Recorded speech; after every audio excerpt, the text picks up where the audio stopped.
Es un episodio entre Luis XV y su amante y favorita Madame du Barry.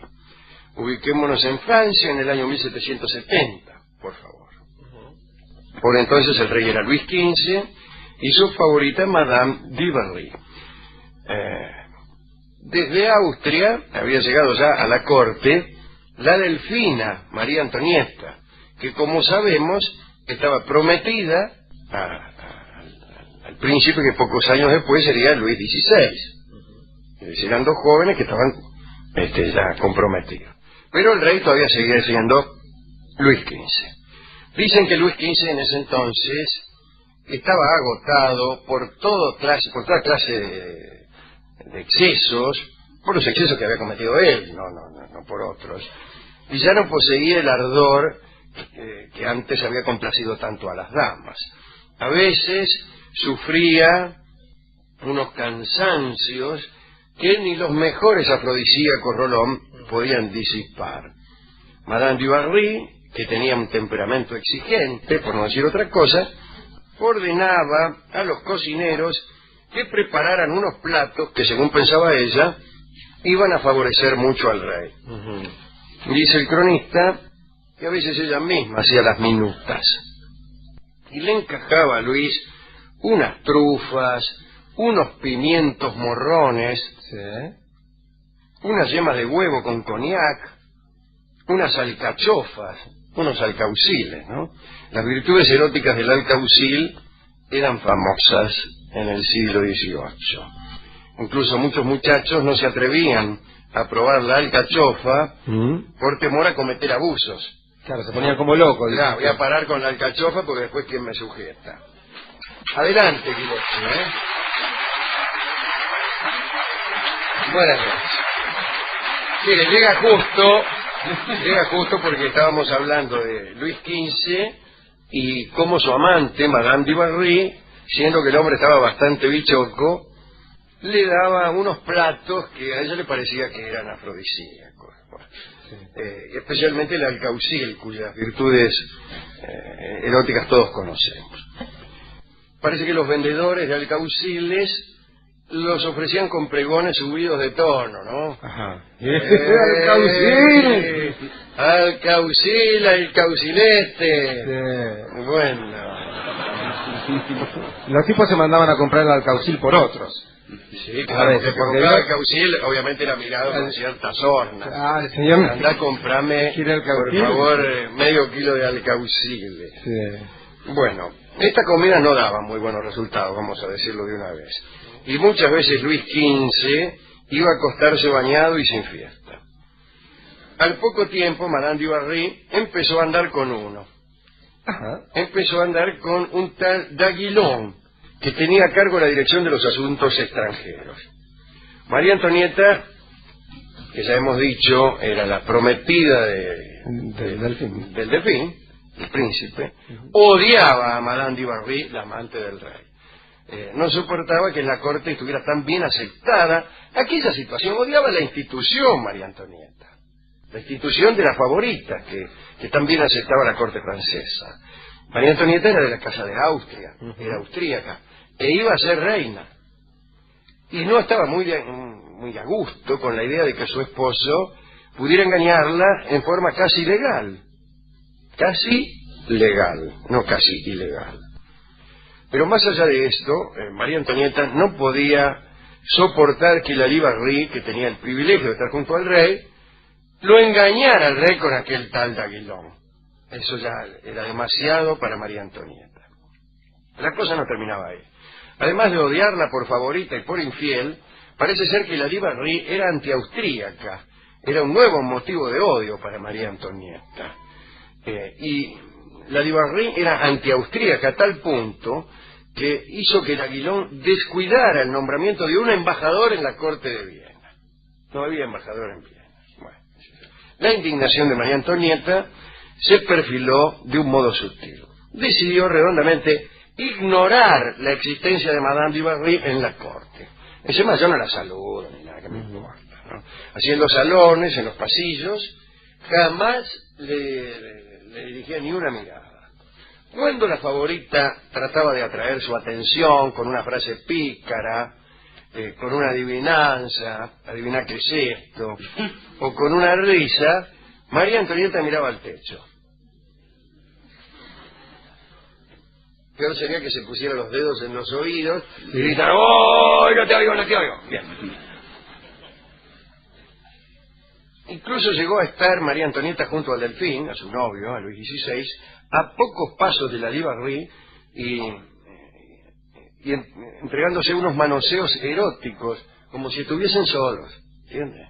Estaba con ella, el futuro rey, y le empezó a manosearlo, como si no hubiera nadie, como para hacerle sentir que era lo mismo que ella no estuviera. Ahora, esta indiferencia molestó muchísimo a Madame Dubarry. La favorita fue a buscar al rey y le dijo: che, mirá, dice, acá está la novia de tu hijo, esa María Antonieta, que no me habla, no me dice nada, me ignora. Me veo ridiculizada diariamente, dijo, y debéis obligar a esa pequeña pelirroja a que me dirija la palabra. En realidad no era pelirroja, esa era otra calumnia. En aquel tiempo las pelirrojas no estaban de moda en absoluto, y sí las rubias. María Antonieta era rubia, pero para denigrarla, la Dubarry le decía pelirroja. El caso es que el rey también se indignó por esta actitud de su favorita y prometió a María Antonieta que le iba a ayudar. Al revés, ¿no? Por esta actitud de María Antonieta, y prometió a su favorita que le iba a ayudar. Y en verdad, para una favorita siempre era terrible que no se la reconociera como tal. El acceso a la cama real convertía a la favorita en una especie de reina oscura que solo se legitimaba con la aceptación de los demás. Como tantas cosas que solamente se legitiman cuando hay un reconocimiento. Muy bien, dice el cronista,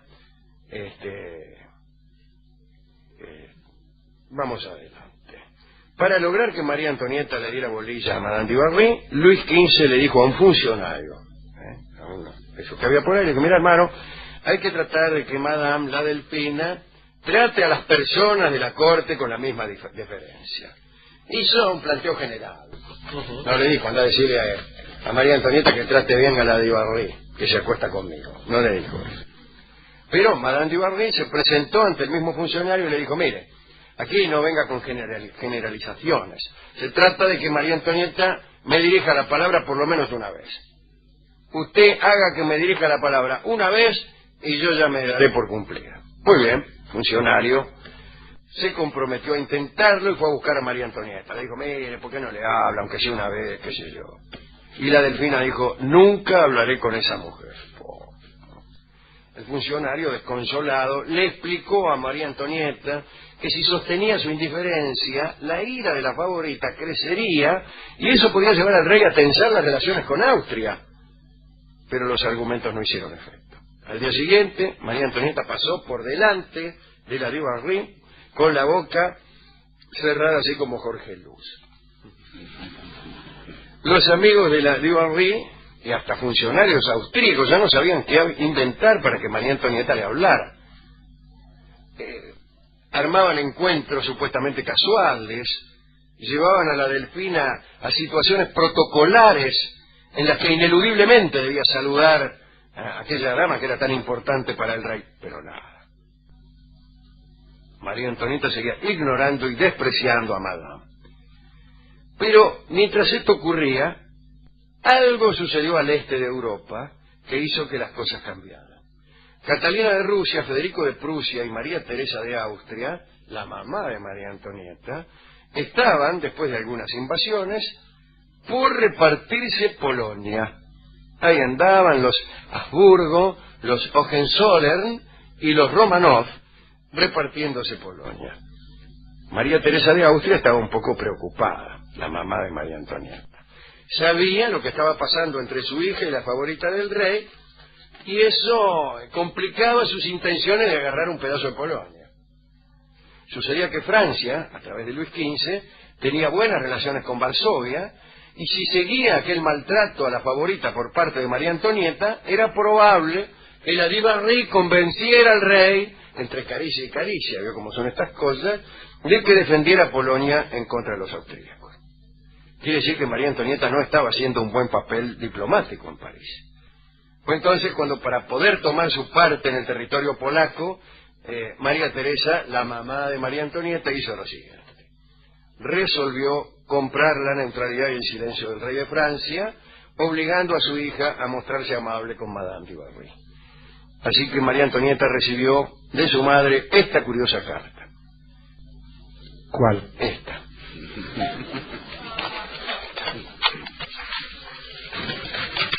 ¿La tiene ahí? Sí, ¿qué se cree que estoy pegando? Sáquela, por eso. Léala, a ver. La carta decía: una palabra sobre el vestido, sobre una bagatela, ¿qué te cuesta? Debéis dar el ejemplo y acatar los deseos de vuestro rey.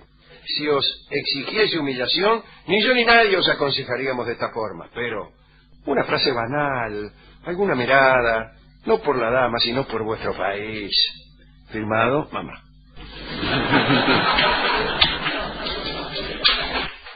María Antonieta quedó estupefacta, no estaba acostumbrada a que su virtuosa madre le aconsejara dirigir la palabra a una mujer viciosa. Pero se ablandó.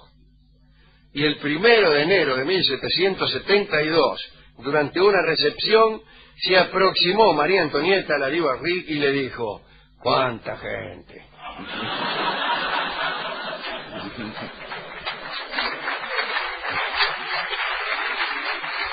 Bueno, París bien mal de una misa. Claro. El efecto causado por estas palabras fue extraordinario. La corte se revolucionó, todos corrían como ratones asustados, muchos partieron al galope para anunciar el cruce en otros departamentos. Luis XV, loco de alegría, abrazó a María Antonieta con efusión. Los correos informaban a Europa entera acerca del acontecimiento. Madame du Barry había triunfado. Luis XV, tranquilo, junto a la que amaba, se desentendió de los problemas ajenos y no prestó mayor interés al asunto polaco. Algunos dicen que supo de la mediación de María Teresa, y según el cronista, el rey, profundamente conmovido por la habilidad de la emperatriz, dejó que Austria obrase a su antojo. Además, Madame du Barry, reconocida al fin, dejó de hablar mal de Viena en el catre del rey. Poco después, María Teresa de Austria se apoderó de algunas regiones en donde vivían 2,5 millones de polacos. Las malas relaciones entre la du Barry y María Antonieta volvieron a detonarse, pero esta ya es otra historia. El episodio termina aquí, pero hay que decir que enseguida, cuando Luis XV murió, a la du Barry le fue mal. Le fue mal porque quedó desprotegida, y además su enemiga ya no era la delfina, sino que era la reina, y ella ya no era la favorita del rey, sino que era nadie. Así que, como todos ustedes ya habrán ido conjeturando, la espiantaron del palacio a la du Barry, le dieron el desalojo y chao. Después a todos les fue mal, muy poco después, ¿no? Porque también le fue muy mal a María Antonieta y a Luis XVI y a la monarquía cuando cayeron los muchachos, ¿no? Así que, ¿a quién quiere dedicar esta historia? Bueno, si viene lejos estoy del espíritu monárquico, Alejandro, déjeme dedicar a Luis XVI y a María Antonieta, que no fueron ni cerca los peores reyes de Francia. Les tocó esa parte de la historia de ellos, mejores, claro, pero eran bastante mejor que la mayoría de los que habían antecedido. Déjeme dedicar también esto a Lacan, que también teorizó esto que usted decía, ¿no? De lo importante que es el reconocimiento del otro para tener cierto lugar. Y esto me hace preguntar, Alejandro, si esta mujer, la du Barry, amaría realmente al rey, porque me parece que cuando uno está enamorado el reconocimiento que importa es el reconocimiento del que amamos. Del que amamos, sí. Sí, y a ella le interesaba otro reconocimiento, lo cual hace pensar que más le importaba el lugar que el amor del rey. Está bien. Yo se lo dedico a los vendedores de alcauciles. Ya le entrego. Y aquellas personas que en aquel tiempo creían que el exceso de actividad venérea perjudicaba. Ajá. No como ahora que se sabe muy bien que es saludable. Que es saludable. Sí, señor. Ahí está la dieta del doctor Cormillot. que dice que entre a modo de colación el amor y comer espinaca no sabe con qué se queda. Claro. Usted puede perder entre 300 y 600 calorías sí, por cada lance. Depende con quién, ¿no? Y cómo. sí. Hay gente que es un poco económica.